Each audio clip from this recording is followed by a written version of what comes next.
श्री त्रिलोक चंद छाबड़ा।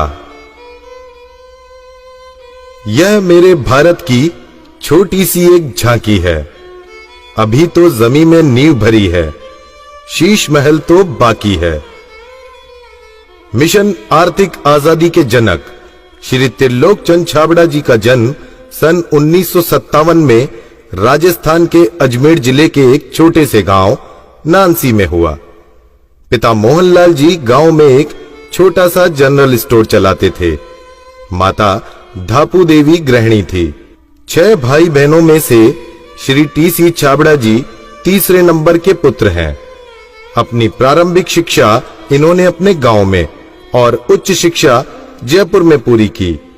विलक्षण प्रतिभा के धनी श्री त्रिलोक चंद छाबड़ा जी सफल व्यवसायी के साथ साथ एक संगीतकार, गीतकार, लेखक और एक अच्छे वक्ता भी हैं।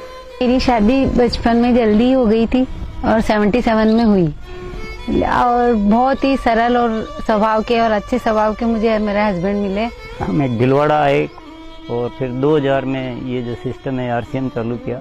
आई वॉज 18 ईयर्स जब आरसीएम की शुरुआत हुई और हमारे सामने ये सब चीजें हो रही थी जब हम एजुकेशन में थे और हमारे पापा ने बिजनेस स्टार्ट किया था और वो शुरू से बहुत ही सिंपल पर्सन रहे, तो उनका जो स्टाइल ऑफ बिजनेस था वो भी बहुत सिंपल था।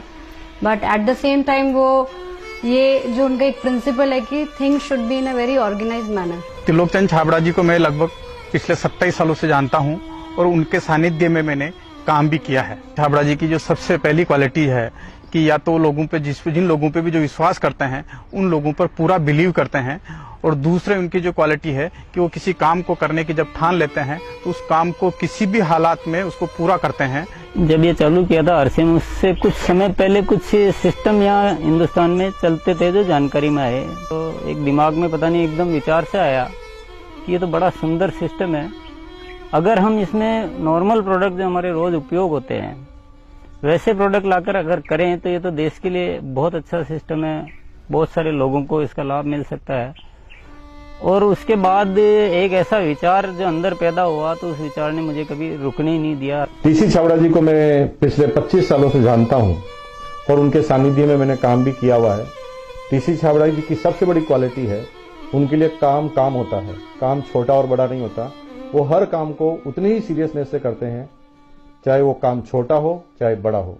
मुझे याद है जब आरसीएम की सबसे पहली मीटिंग हुई थी, एकदम फर्स्ट मीटिंग, मैं उस मीटिंग में प्रेजेंट थी और वो एक पेड़ के नीचे बाहर मीटिंग हुई थी जहाँ पे मुश्किल से शायद 20 लोग बैठे होंगे। क्या मतलब इनसे पहली बार मिलते ही मुझे लगा कि कुछ विशेष व्यक्ति है ये, जो बोल दिया एक बार फिर वो याद है, वो एक कंप्यूटराइज काम हो गया। मेरी एक नेचर है कि मुझे अगर कोई चीज अच्छे से समझ में आ गई, मैं कन्विंस हूँ कि हाँ ये जिंदगी में सही है या ये काम सही है, तो मैं फिर किसी के रोके रुकता नहीं हूँ। तो आरसीएम की भी यही कहानी है। शुरू में सबने मना किया, परिवार वालों ने भी मना किया, दोस्तों ने भी मना किया, बहुत सारी चीजें भी हुई, लेकिन मैं कन्विंस था, मुझे समझ में आ गया था कि ये सिस्टम है, इसको देश को इसकी जरूरत है, आम आदमी की जरूरत है। वो हमेशा एक ही चीज बोलते हैं लाइफ में कि चाहे दुनिया कहीं पे भी कुछ भी कर रही हो, चाहे पूरी दुनिया भी अगर वो चीज कर रही है और अगर वो गलत है तो हमको उसका साथ नहीं देना चाहिए, हमको हमेशा सही चीज ही करनी चाहिए। जो उन्होंने अपने जबान से कहा उसको उन्होंने पूरा किया।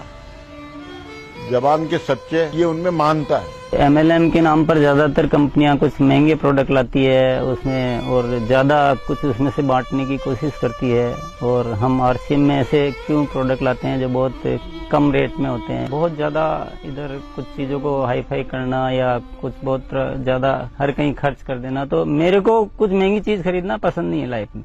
तो मेरे को जो पसंद नहीं है मैं बेच कैसे सकता हूँ। हमारे हिंदुस्तान का मिशन मंगल इसका एक बहुत बढ़िया उदाहरण है कि उन्होंने उस पर्टिकुलर बजट में उनको बनाने की सोचा तो उन्होंने वो चीज बनाकर दी। ये कोई भी वादा करते हैं वो पूरा करते हैं और इन्होंने जो सोच लिया कि मुझे ये काम करना है वो करके रहते हैं, और इन्होंने जो भी सोचा ईमानदारी से कर रहे हैं पूरा। बहुत सारी चुनौतियां आई इस काम को करते हुए। बहुत सारे लोगों ने साथ निभाने का वादा किया, साथ चले, काम को आगे बढ़ाया, फिर उनके मन में पता नहीं क्या लालच आया तो उन्होंने पूरा बाहर जाकर एक नई कंपनी शुरुआत की और पूरा आरसीएम पर अटैक करना चाहिए और आरसीएम के सारे लोगों को, सारे सिस्टम को तोड़ने की एक बार नहीं कई बार बार ऐसे प्रयास हुए कि जब ऐसी घटना हुई है तब आरसीएम में बड़े निर्णय हुए हैं। जो सामान्य गति से चल रहा था उसमें एक मजबूती आई, एक बड़े निर्णय लेने की ताकत आई कि अब तो इसको करके ही रहना है। वो बहुत कम बोलते हैं और बोलते हैं वो एकदम सत्य और सीमित मात्रा में।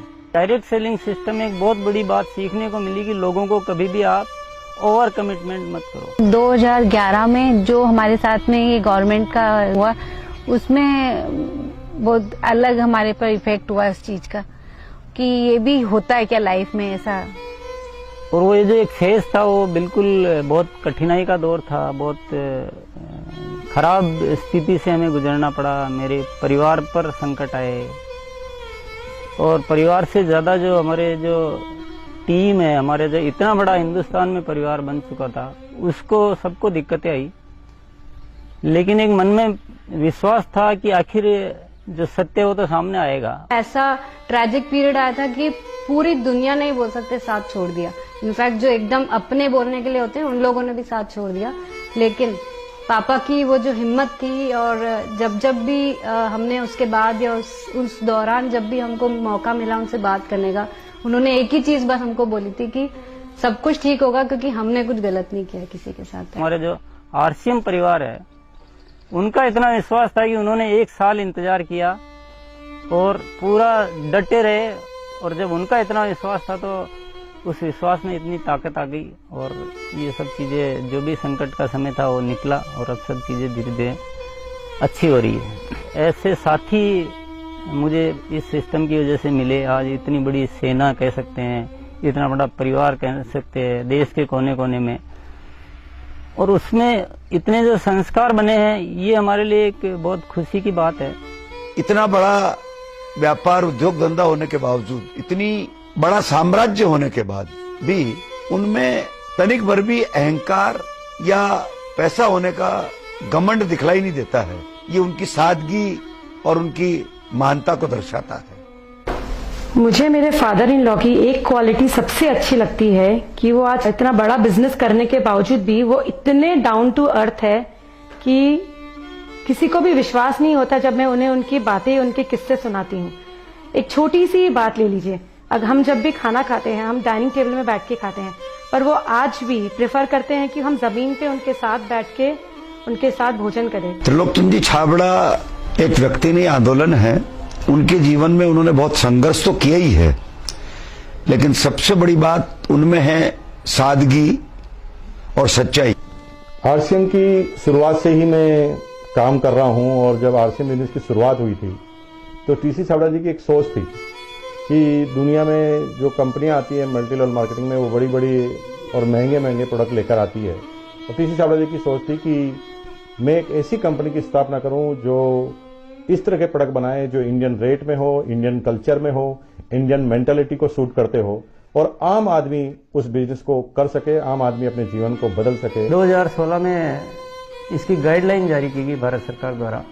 उसके बाद से इसमें काफी स्पष्टता आ चुकी है। उसके बाद हमने पूरे सिस्टम सेट किए, हमने पूरे टेक्नीशियंस सेट किए, हमने लेबोरेटरी सेट की और इतना बड़ा सेटअप हो चुका है कि आज हमारे आरसीएम की प्रोडक्ट रेंज में करीब 400 प्रोडक्ट शामिल हो चुके हैं और आगे ये श्रृंखला चालू है। आरसीएम क्यों अपनी ओन मैन्युफैक्चरिंग इकाइयां स्थापित करता है या अपना सेटअप क्यों लगाता है, इसके पीछे जो मुख्य कारण है कि आरसीएम ने अपने प्रोडक्ट डेवलपमेंट में 4 कमिटमेंट कर रखे हैं कि ये चारों चीजें हमेशा रहेगी। पहली चीज है प्रोडक्ट उपयोगी होंगे, दूसरा स्वास्थ्य के लिए अच्छे होंगे, क्वालिटी नंबर 1 होगी और रेट बहुत रीजनेबल होगी।